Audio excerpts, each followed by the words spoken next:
The terminal hummed with muted conversations and the occasional announcement about delayed flights. I had always loved airports. The mixture of strangers' stories crisscrossing like invisible threads fascinated me. This time I wasn't traveling for leisure but for a work seminar in Denver, a necessary evil. I settled into the waiting area, sipping a lukewarm coffee that tasted more like regret than caffeine. When the boarding call for my flight came, I grabbed my bag and joined the slow shuffle of passengers heading toward the gate. That's when I first noticed her. She wasn't remarkable in the conventional sense. Average height, dark brown hair pulled into a loose ponytail, wearing a plain green hoodie. But what caught my attention was her stare. Her eyes were locked on a bag clutched tightly in her lap, her knuckles pale against the worn leather. She didn't blink, didn't shift, didn't even react when a harried businessman accidentally bumped her shoulder. It was like she and the bag existed in their own world. I found my seat a few rows behind her in the economy section. As luck would have it, the flight wasn't full. After the seatbelt sign dinged off, I noticed her again. She hadn't moved. The bag was still on her lap, and her gaze remained unwavering. "Excuse me," I asked the flight attendant as she passed by. "Do you know if she's okay?" I gestured toward the girl. The flight attendant glanced over but shrugged. "People travel with all kinds of quirks, sir. Let us know if she becomes disruptive." Disruptive. The word felt wrong. She wasn't loud or fidgety or even remotely aggressive. She was just still. Too still. The flight stretched on. Most passengers settled into naps or distracted themselves with movies on tiny screens, but not her. She sat, frozen, her fingers brushing the bag's zipper now and then, as if assuring herself it was still closed. My curiosity grew. I leaned forward, craning my neck for a better look. That's when she turned her head, catching me mid-stare. Her eyes met mine, deep, dark, and brimming with something I couldn't quite place. Fear? Anger? Desperation? Whatever it was, it rooted me to my seat. I felt exposed, like a child caught eavesdropping on an adult's secret. But then she looked away, her focus snapping back to the bag, as if I'd never existed. Minutes stretched into hours. The cabin lights dimmed as night fell, and most of the passengers drifted into uneasy slumber. I closed my eyes too, but sleep refused to come. Her presence gnawed at my mind, like an itch I couldn't scratch. Why was she so fixated on that bag? What could possibly be inside? Then something strange happened. She stood abruptly, clutching the bag to her chest, and walked toward the lavatory at the back of the plane. Her movements were jerky, almost frantic. I sat up straighter, every nerve in my body on edge. When she disappeared behind the door, I couldn't help myself. I stood and followed, hovering a few feet away. A low, muffled sound came from the bathroom. It wasn't crying, but something guttural, primal. My pulse quickened. I should have walked away, but instead I stayed rooted in place, my ears straining to decipher the noise. She emerged moments later, her face pale and her breathing shallow. Our eyes met again, and this time she spoke. "Don't look inside," she whispered. Her voice was raw, like it carried the weight of 100 sleepless nights. Before I could respond, she slipped past me, back to her seat. My heart raced as I returned to mine, her words replaying in my head like a broken record. "Don't look inside." I sat frozen in my seat, her words echoing louder than the hum of the engines. "Don't look inside." What could she mean? The sentence was simple, but it carried a weight that made my skin prickle. I glanced at her from the corner of my eye. She was back in her seat, clutching the bag with a grip so tight it looked like it might tear. I tried to distract myself, scrolling aimlessly through the in-flight movie options. But every so often, my gaze flickered to her. She wasn't watching me anymore, but the tension in her posture hadn't eased. Her shoulders were rigid, and her lips moved silently, as though she were reciting something only she could hear. Finally, the curiosity was unbearable. I leaned toward the man sitting beside me, a middle-aged guy engrossed in his tablet. "Hey," I whispered, "do you think something's up with her?" He glanced up, startled, then followed my gaze toward the girl. "Her?" He shrugged. "She's just a nervous flyer, maybe. Let people be, man." I leaned back, chastised but unsatisfied. Nervous flyers didn't behave like this. Nervous flyers clutched armrests, not bags. Nervous flyers didn't leave cryptic warnings. The cabin grew quieter as more passengers fell asleep. The plane shuddered lightly in turbulence and the lights dimmed further. I tried to relax, but the atmosphere felt charged, like static before a storm. The flight attendant passed by with a flashlight, checking the overhead bins. She stopped briefly near the girl, probably to ask if she needed anything. I couldn't hear their exchange, but I saw the girl shake her head quickly, her grip tightening on the bag. The attendant moved on, unbothered, but I couldn't shake the feeling that something was off. The girl suddenly turned her head, catching my stare again. This time, her eyes were sharper, almost accusing. I opened my mouth to say something, maybe even apologize, but she cut me off. "You don't understand," she hissed under her breath. Her voice was low, but carried a raw intensity that made me lean forward instinctively. "You shouldn't even be looking." "Looking at what?" I whispered back, trying to keep my voice calm. She glanced around, her gaze darting like a cornered animal's. "You'll regret it. Everyone regrets it." "Regret what? What's in the bag?" Her jaw tightened, and for a moment, I thought she might ignore me. Then she leaned closer, her voice trembling. "It's not what's in the bag. It's what happens if you try to find out." Her cryptic answer left me more confused than before. I wanted to press her further, but her expression shifted suddenly. She turned away, as if I'd already crossed a line, and clutched the bag tighter.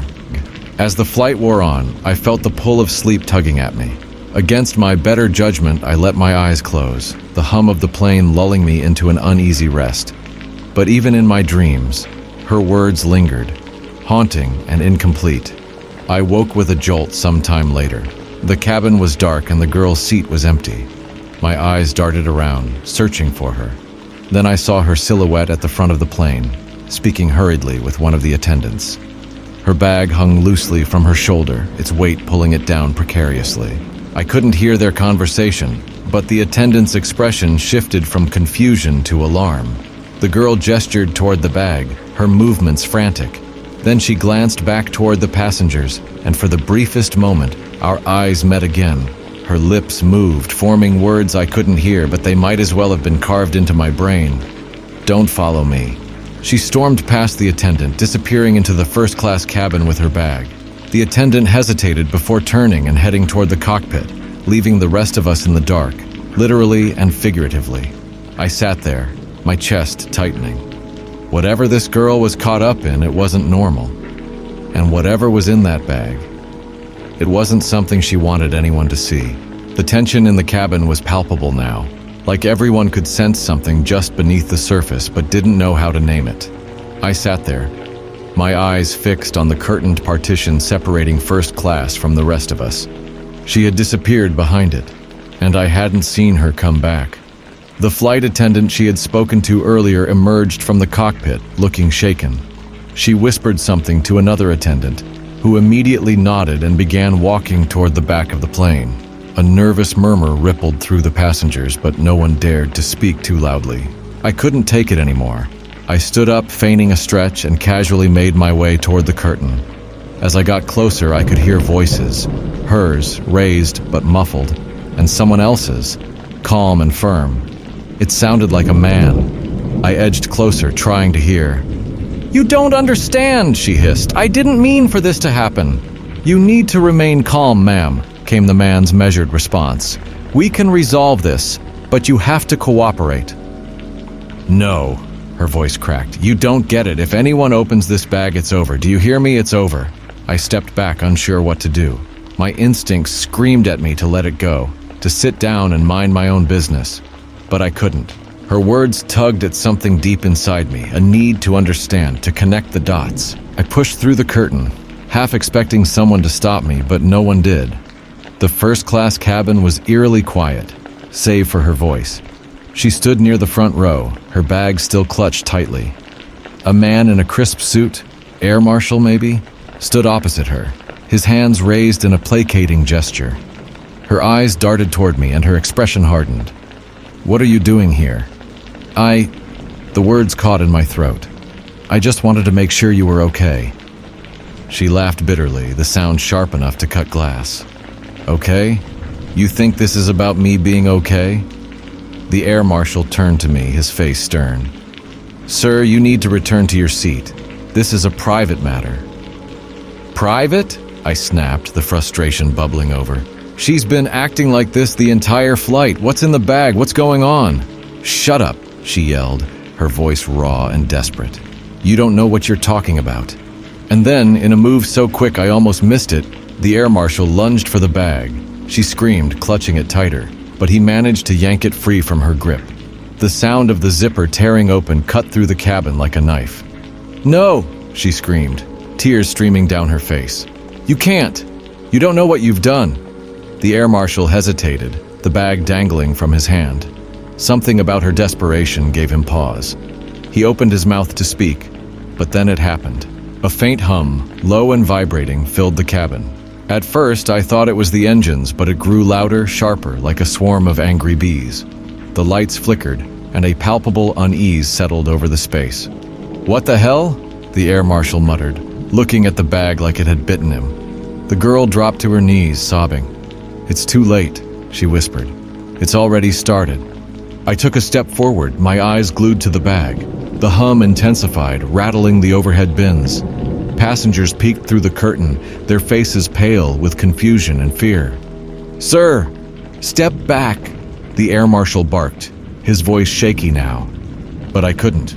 My gaze was locked on the bag, on the faint glow emanating from inside it. It wasn't natural. Nothing about this was. And yet, I couldn't look away.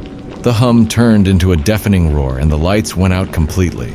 For a moment, the cabin was plunged into utter darkness, and in that void, I swear I heard something.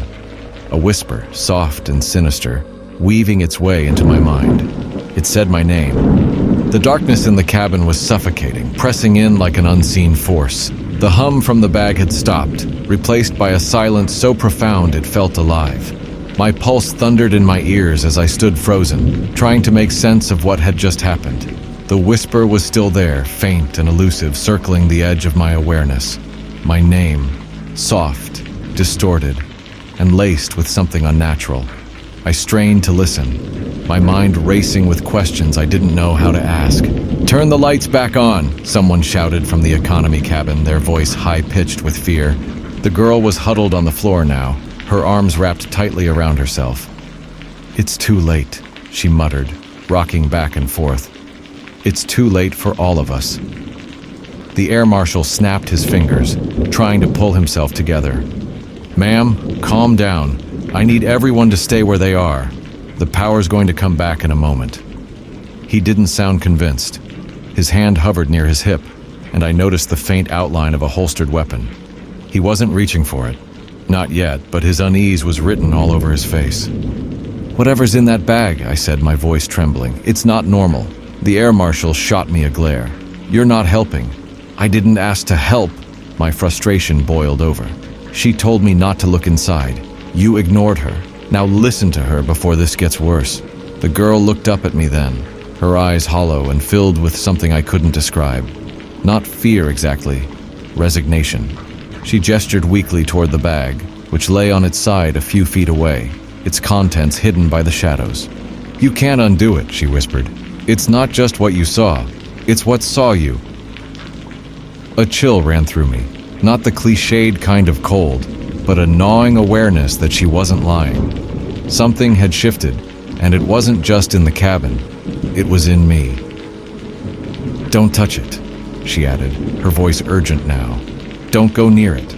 The more you engage with it, the stronger it becomes. The air marshal, clearly rattled, knelt to inspect the bag. This is ridiculous. It's just... The moment his hand brushed the fabric, he jerked back like he'd been burned. His eyes widened in shock, his breathing shallow. What the hell was that? It knows you now, the girl said softly, her words cutting through the dark like a blade. You shouldn't have touched it. Suddenly the plane lurched, the kind of jolt that made everyone grip their armrests instinctively. The emergency lights flickered on, casting the cabin in an eerie red glow. Passengers in the back were whispering nervously, craning their necks to see what was happening. "Ladies and gentlemen, please remain calm," came the pilot's voice over the intercom, though it crackled with static. "We're experiencing some technical difficulties, but are working to resolve them immediately." I doubted the pilot had any idea what was happening in first class, and even if he did, what could he possibly do? "Look," the air marshal said, his voice shaking but firm. "We don't have time for cryptic warnings.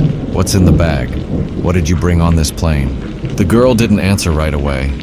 Her gaze dropped to the floor, and when she spoke, her voice was barely audible. "It's not from here." "Not from where?" I asked, taking a cautious step closer. She hesitated, then met my eyes. "Not from anywhere we understand." Her words settled over the cabin like a shroud. The air felt heavier, and I found myself struggling to breathe. My mind reeled, trying to make sense of her statement. This couldn't be real. But then the whisper returned, louder this time. It wasn't just my name anymore. It was a language, fragmented and alien, threading through the corners of my consciousness. And the worst part? I understood it. The plane was deathly silent except for the faint creak of the fuselage shifting in turbulence. I stood there, trying to process what was happening without spiraling into panic. My rational mind told me there had to be a logical explanation. A reason for the hum, the darkness, the unease that clung to every corner of the cabin like a film. The air marshal stepped back from the bag, visibly shaken. He wiped his hand on his pants as if trying to rid himself of some invisible residue. "I don't know what's in there," he muttered, "but we're not waiting to find out." He turned toward the cockpit, likely heading to inform the pilots. The girl scrambled to her feet, her bag forgotten for the first time. "You can't just leave it," she said, her voice brittle with fear. "You don't understand what's at stake." "What's at stake?" I interjected. "What the hell is going on? Start making sense." Her gaze flickered to me, her face pale and drawn. "You wouldn't believe me if I told you." "Try me." She hesitated, and for a moment it seemed like she might actually explain. But before she could speak, a loud thud reverberated through the plane. The sound was sudden and violent, like something heavy had slammed into the underside of the fuselage. Passengers in economy gasped audibly, and I saw people instinctively reaching for their seatbelts. The air marshal froze mid-step, his head snapping toward the sound. "That wasn't turbulence," he said grimly. The girl took a step back, her hands trembling. "You've drawn attention to it." I didn't know what she meant, but the look in her eyes sent a chill through me. It wasn't fear of the noise, it was fear of what came next. The thudding continued, irregular and menacing, as if something or someone was moving along the plane's exterior. I tried to tell myself it was mechanical, a malfunction of some kind, but the sound wasn't metallic or rhythmic. It was organic, deliberate. One of the flight attendants appeared at the curtain, her face tight with concern. "Sir," she said to the air marshal, "the pilots are asking for you. Now." He nodded, straightened his jacket, and glanced back at us. "Stay here," he ordered. "Don't touch the bag." He disappeared through the cockpit door, leaving me and the girl alone in first class. The passengers in economy were growing louder, their whispers turning into a low rumble of unease. The flight attendants were trying to keep everyone calm, but I could see the strain on their faces. I turned back to the girl, my patience worn thin. "Look, I don't care if this is some elaborate prank or if you're genuinely in trouble. Just tell me the truth." She closed her eyes for a moment, as if summoning courage. "It's not a prank," she said finally. "The bag isn't dangerous on its own, but what's tied to it is. What's that supposed to mean?" She hesitated again, and this time, her voice dropped to a whisper. "I was hired to transport it, no questions asked. The money was impossible to refuse." She swallowed hard. "But they didn't tell me what it would cost me, or anyone else." I stared at her, my mind racing. "Who hired you?" "I don't know their real names," she said, her voice trembling. "It was all done through encrypted messages and blind drops, but they said the bag had to reach its destination without being opened, no matter what. Why didn't you just say no?" "Because people who say no don't get a second chance," she replied darkly. "I thought I could do it. Just get on the plane, hand it off and be done. But something changed. I don't know if it's because of me or..." She trailed off, her gaze darting toward the bag. Another thud shook the plane, harder this time. The lights flickered again, and I heard muffled shouts from the cockpit. My pulse quickened as the reality of our situation set in. This wasn't superstition or paranoia. It was something real, something human. The girl grabbed my arm suddenly, her fingers cold and firm. "We can't let them have it," she said, her eyes locking onto mine.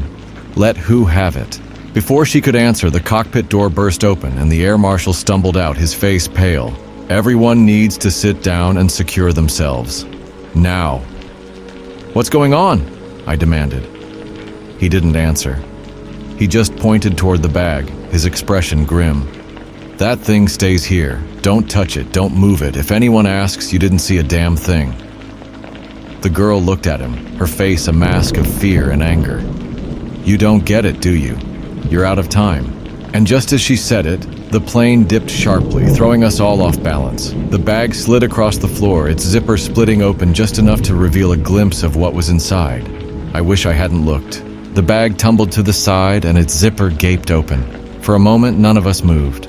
My body screamed at me to turn away, to leave the mystery contained, but curiosity and dread welded me in place.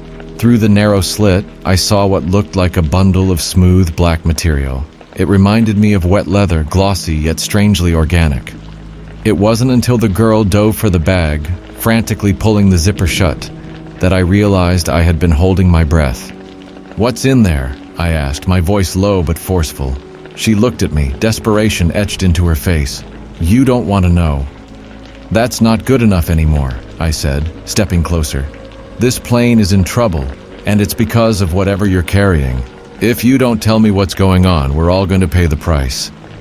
The air marshal, still unsteady from the plane's sudden dip, put a hand on my chest to stop me. "Back off," he ordered. "Let me handle this." "Handle it?" I shot back. "You're as clueless as the rest of us." Before he could respond, another jarring thud reverberated through the plane, this one accompanied by a metallic groan that sent passengers screaming in fear. The cabin was descending into chaos. "I was hired to transport it," the girl blurted, her voice trembling. "I don't know what it is. All I know is that the people who gave it to me said it couldn't be exposed. They said..." She hesitated, her eyes darting toward the bag. "They said it could spread." "Spread?" the air marshal repeated, his face paling. "Spread what?" "I don't know," she snapped, tears brimming in her eyes. "They didn't tell me anything except to keep it closed and not to draw attention to it. But something went wrong." "What do you mean went wrong?" I asked. She swallowed hard, clutching the bag to her chest. "When I boarded the plane, I noticed things. People were acting strange, watching me, whispering. It was like they knew." The air marshal's hand drifted toward his holster. "Are you saying someone's after this thing?" She nodded. "Not someone, more than one." The marshal straightened up, his eyes scanning the cabin as if trying to spot an invisible threat. The girl's words sank into me like ice. If what she said was true, there were people, or something worse, on this plane who knew about the bag and wanted it. Another thud, this one closer, made the overhead compartments rattle. The lights flickered again, and the pilot's voice came through the intercom, shaky and filled with static. "Ladies and gentlemen, please remain in your seats. We're experiencing an issue with the stabilizers, but we are working on it. Cabin crew, secure the area immediately." The words did nothing to calm the passengers. People were crying openly now, clutching at their seatmates as the plane swayed unsteadily. A baby wailed in the back, the sound cutting through the growing hysteria like a knife. "I need to secure this," the marshal said, reaching for the bag. The girl stepped back, shaking her head vehemently. "No, you don't understand. If you take it, they'll come for you, and they won't stop." "They?" I asked, my voice barely above a whisper. She didn't answer, but her silence spoke volumes. The marshal reached out again, ignoring her protests, but before he could touch the bag, the cabin lights went out completely. A collective gasp echoed through the plane, followed by panicked murmurs. In the darkness, I heard a noise, faint at first but unmistakable. It was the sound of footsteps, deliberate and heavy, moving down the aisle. "Who's there?" the marshal barked, drawing his weapon. No one answered. The footsteps continued, growing louder as they approached. The hair on the back of my neck stood on end. "Show yourself!" the marshal shouted, his voice tinged with fear. And then, as suddenly as they started, the footsteps stopped. The silence was deafening. In the pitch black, a voice cut through the air. It was calm, cold, and devoid of emotion. "Give it to me." The girl let out a small, terrified whimper. "No," she whispered, clutching the bag tighter. The voice spoke again, closer this time. "You don't have a choice." I felt a wave of dread wash over me. Whoever, or whatever this was, they weren't bluffing. The marshal raised his gun, his hand visibly shaking in the dim emergency lighting that flickered back on. "Whoever you are, step away from the passengers and show your hands." But there was no one in the aisle, no sign of the footsteps, no figure standing there. And yet, the girl's bag began to shift in her arms, as if something inside was trying to escape.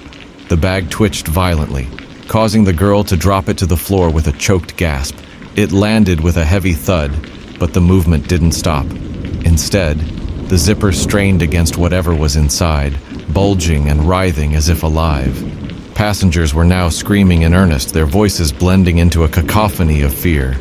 The air marshal aimed his gun at the bag, sweat glistening on his forehead. "Everyone stay back," he shouted, his voice cracking. "Whatever this is, I'm handling it." "No," the girl cried, grabbing his arm. "You don't know what you're doing. If you open it, you'll make it worse." "It's already worse," I yelled, stepping between them. "Look around, this thing is tearing the plane apart and we're stuck at 30,000 feet. The marshal shook her off and crouched near the bag, his eyes narrowing as he considered his options. For a moment I thought he might actually shoot it. Instead, he reached for the zipper. "Don't," the girl whispered, her voice barely audible over the chaos. But he didn't listen. With one swift motion, he yanked the zipper open. The bag fell limp, revealing its contents, a mass of dark, pulsating material, almost like muscle tissue, coiled and writhing as if alive. It glistened under the flickering lights, its surface slick and veined.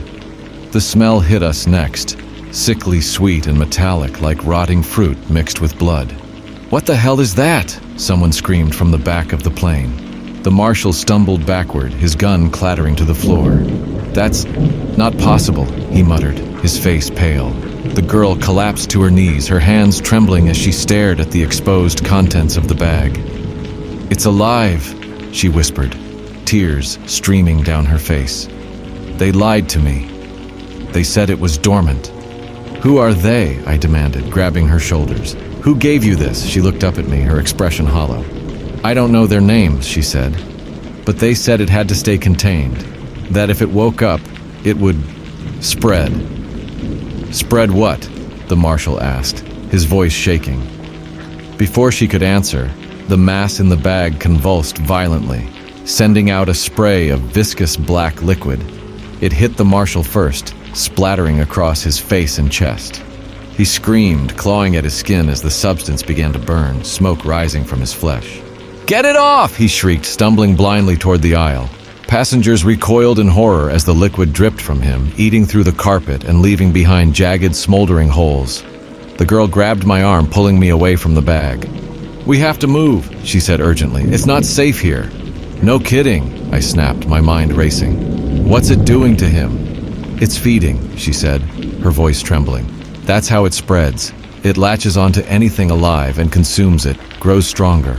As if on cue, the mass in the bag began to expand, tendrils of black ooze reaching out like searching fingers. It latched onto the nearest seat, pulling itself upward with a sickening squelch. "We need to get out of here," I shouted, dragging her toward the back of the plane. The marshal's screams had stopped. When I glanced back, I saw why. He was slumped against the wall, his body crumpled and lifeless. His skin was blackened and shriveled, as if drained of everything that made him human. Passengers were in full-blown panic now, scrambling to escape the spreading ooze. The flight attendants were trying to maintain order, but it was no use.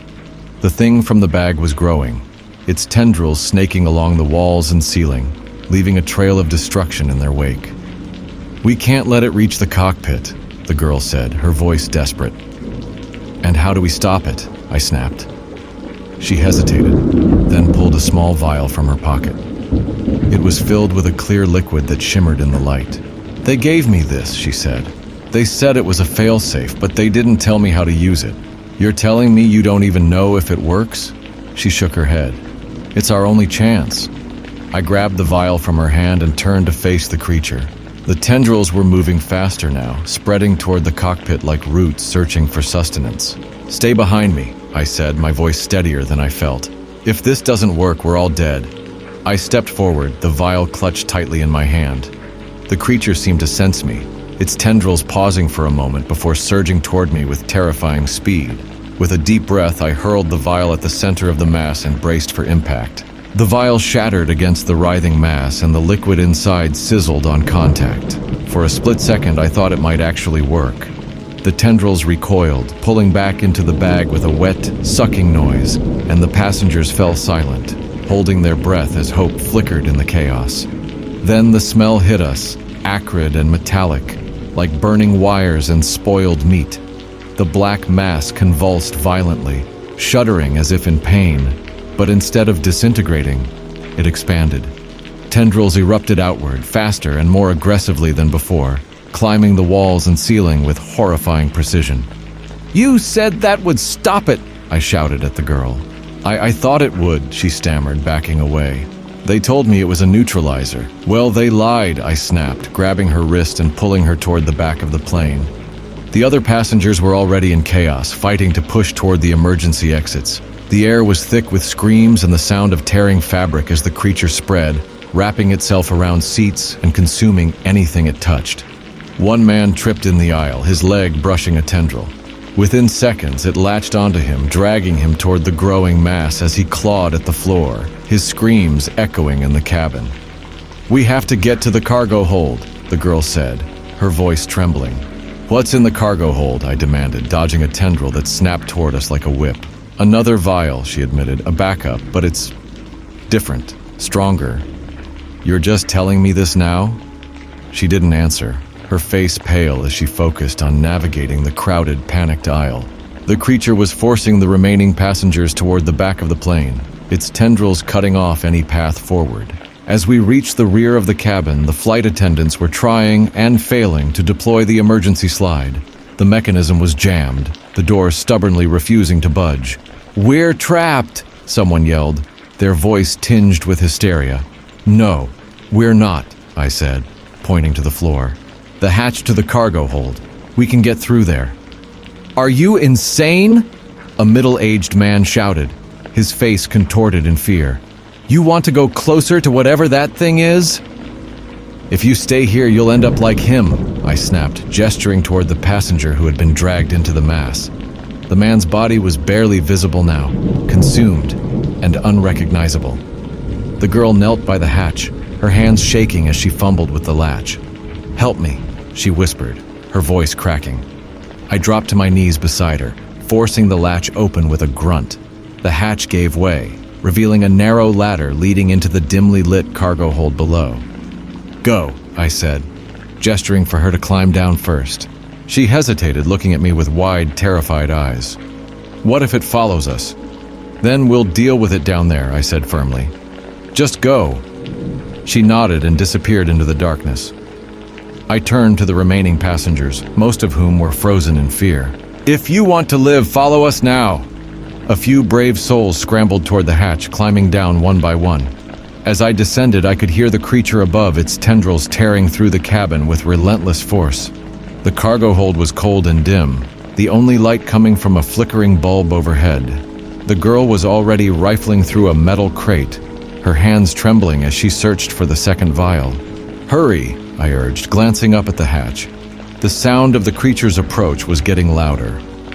"I found it," she exclaimed, pulling out a glass vial filled with a viscous, dark red liquid. "What is that?" I asked, eyeing it warily. "It's a counter agent," she said, her voice trembling. "But it's volatile. We have to be careful." "Define volatile," I said, my patience wearing thin. She didn't answer. Instead, she turned to face the hatch, the vial clutched tightly in her hands. "If I can get close enough, I can inject it into the mass. That should stop it." "Should?" "It's our best chance," she said, her voice steady despite the fear in her eyes. Before I could argue, the hatch above us burst open and a tendril shot into the cargo hold. It slammed against the floor, searching for prey. The girl took a deep breath and stepped forward, the vial raised in her hand. "What are you doing?" I hissed, grabbing her arm. Ending this," she said. The tendril lashed toward her, but she didn't flinch. Instead, she plunged the vial into its center, shattering the glass and releasing the liquid inside. For a moment, nothing happened. Then the tendril convulsed violently, retracting as a high-pitched screech filled the air. "It's working!" she shouted, backing away as the tendril withdrew into the cabin above. But the sound didn't stop. Instead, it grew louder, more piercing until it felt like my eardrums might burst. "What's happening?" I yelled over the noise. "The counter-agent is destabilizing it," she said, her face pale. "But we have to move. This whole plane is about to go down." The high-pitched screech resonated through the cargo hold, growing louder and sharper with each passing second. It was unbearable, like nails on a chalkboard amplified 1,000 times. Passengers who had followed us down here were holding their ears, their faces contorted in pain. "What did you do?" I yelled, gripping the girl's arm as the plane lurched violently. "I destabilized it," she shouted back. "But the reaction is bigger than I expected." The floor beneath us groaned ominously, the metal creaking as if being pulled apart. Overhead, the tendrils were retreating, but they left chaos in their wake. Shredded wiring, torn upholstery, and structural damage that seemed irreparable. "We need to get to the emergency raft," I said, pointing toward the cargo bay's rear access hatch. "If this plane is going down, we have to get out now." The girl hesitated, clutching the empty syringe in her trembling hand.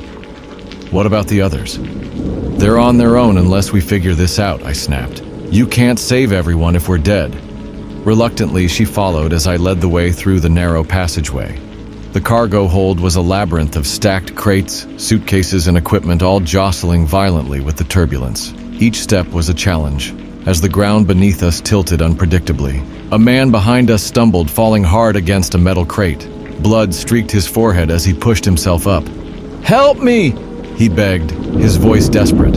I hesitated for a fraction of a second before reaching out and pulling him up. "Stick close and don't slow us down," I barked, dragging him along. The screeching noise above reached a fever pitch, and the entire plane jolted as if something massive had hit it from the outside.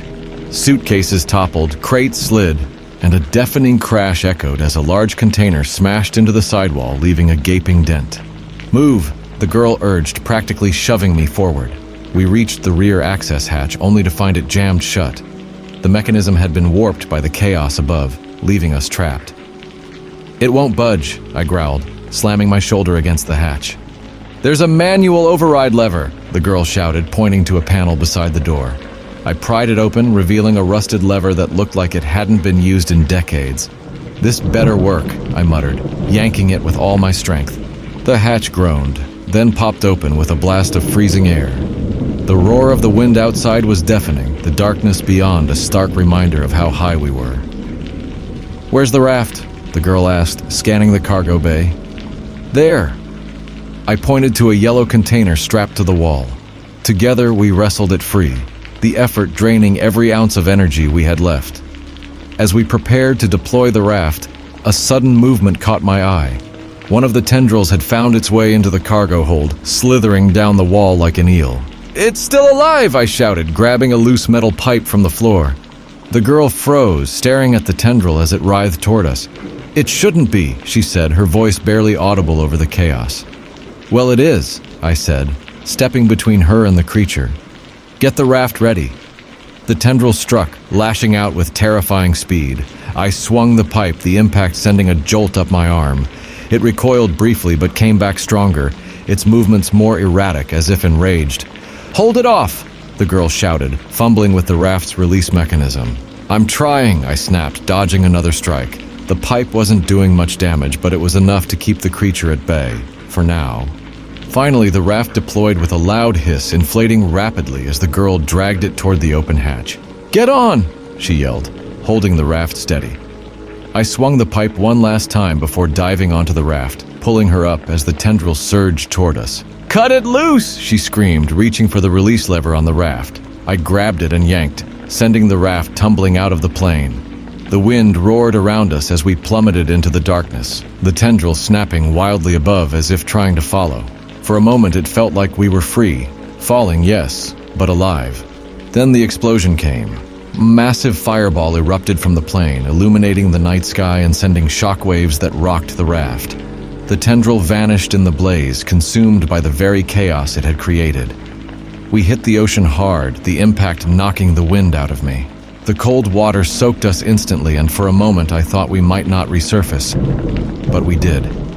Gasping for air, I clung to the raft as the girl pulled herself up beside me. The burning wreckage of the plane lit the horizon, casting an eerie glow over the endless expanse of water. "It's over," she whispered, her voice shaking. I wasn't so sure. The raft swayed gently on the cold, endless expanse of the ocean. The burning wreckage of the plane had mostly disappeared into the dark water, leaving behind a smoldering trail of debris scattered across the waves. The eerie silence was broken only by the faint lapping of water against the raft's edges and our labored breaths. The girl sat across from me, her arms wrapped around her knees. Her face was pale, streaked with soot, and her eyes stared blankly ahead, as if replaying everything that had just happened. I couldn't blame her. My own thoughts were a tangled mess of disbelief, exhaustion, and the lingering fear that it wasn't really over.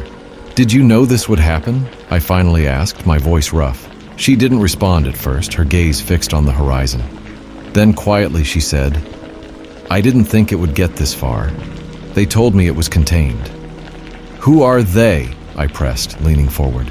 "You keep talking about them, but you've told me nothing." She hesitated, her hands tightening into fists. "I don't even know their real names," she admitted. "They called themselves researchers, but they were something else. Private contractors, maybe. I was recruited to deliver the sample. That's all I was supposed to do, no questions asked." "And you didn't think to question what you were carrying?" My frustration boiled over, my voice rising. "People are dead because of this. Because of you." Her head snapped toward me, her expression shifting from guilt to defiance. "You think I don't know that? You think I wanted this?" Her voice cracked and she shook her head. "I didn't have a choice. They threatened me, my family. Do you have any idea what that's like?" I didn't respond. Her words hit harder than I wanted to admit, stirring memories I'd buried long ago. We sat in tense silence for what felt like hours, the cold biting into our skin. The moon hung low in the sky, casting a faint silver glow over the water. It was too quiet. No signs of rescue, no distant lights, just us, floating in the middle of nowhere. Then we heard it.